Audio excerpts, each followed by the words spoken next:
আজকে সংবাদপত্রে দেখলাম আজকে সরকার প্রধান বলেছেন যারা ভোট চুরি করে তারা আবার ক্ষমতায় যেতে চায়। আজকে তাপ প্রবাহের কারণ বাংলাদেশে এই 15 বছর ক্ষমতায় দেখে যারা মেগা প্রকল্পে লুট করেছে তেমনি পরিবেশের গাছ খালও লুট করে বাংলাদেশে এই তাপ প্রবাহ সৃষ্টি করেছে বলে জনগণ ইতিমধ্যেই বলা শুরু করেছে। এখন স্কুল কলেজ প্রাইমারি স্কুল বন্ধ না করে দিয়ে 10 জন লোককে স্টকে মৃত্যুবরণ করতে হয়েছে। এর দাবিদার এই সরকার। এই সরকার এই জন্য দাবি নিচ্ছে না, এই সরকার তো জনগণের ভোটে নির্বাচিত হয় নাই। এই সরকার তো জনগণেরকে তোয়াক্কা করে না। এই সরকার তোয়াক্কা করে মেগা প্রকল্প কোথায় আছে, এই সরকার তোয়াক্কা করে কোথায় টাকা উপার্জন করা যায়, এই সরকার চিন্তা করে কোথায় লুট করা যায়। এই সরকার আজকে ফেলানির লাশের বিচার চায় না, আজকে সীমান্তে গুলি করে না নিয়মিত মানুষ মারা হচ্ছে সেই দিকে সরকারের কোনো খেয়াল থাকে না।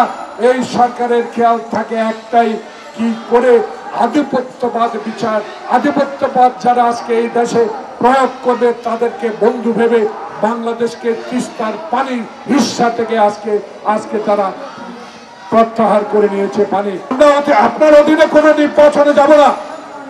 যতই লেখেন, যতই ভোট চুরির কথা বলেন, বাংলাদেশের মানুষ আপনাদেরকে গ্রহণ করে নাই, গ্রহণ করবেও না।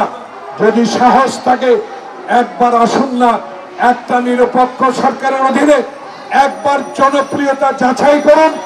বাংলাদেশে যে লুটতরাজ, কানাডায় বাড়ি, ব্যাংককে বাড়ি, মালয়েশিয়ায় বাড়ি, থাইল্যান্ডে বাড়ি যারা করেছেন তাদের বিচারের আওতায় এনে 2-1টা শাস্তিমূলক ব্যবস্থা গ্রহণ করেন, তাহলে তো মানুষ বুঝবে আপনি জনগণের সরকার, আপনি মানুষের সরকার, আপনার ভোটের সরকার। যেই দল ভোটার বিশ্বাস করে না, যেই দল ভোটাধিকার বিশ্বাস করে না, যেই দল এদেশে মানবাধিকার বিশ্বাস করে না, যেই দল বিরোধী দলকে দমন নিপীড়ন করার জন্য গুম করে আজকে বিনা বিচারে কারাগারে যেতে হয়, বিনা কারণে গ্রেপ্তার হতে হয়, সেই সরকারকে এদেশের মানুষ কখনো গ্রহণ করতে পারে না।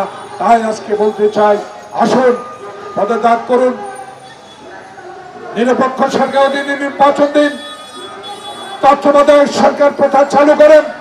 যেই তত্ত্বাবধায়ক সরকারের জন্য 154 দিন হরতাল করেছেন, 74 দিন বাসে আগুন লেগে মানুষ হত্যা করেছেন, আজকে সেই তত্ত্বাবধায়ক সরকারের প্রথা আপনি বাতিল করেছেন। সংকট আপনি সৃষ্টি করেছেন, আওয়ামী লীগ এই সংকট সৃষ্টি করেছে, এই সংকট আপনাকেই দূরীভূত করতে হবে।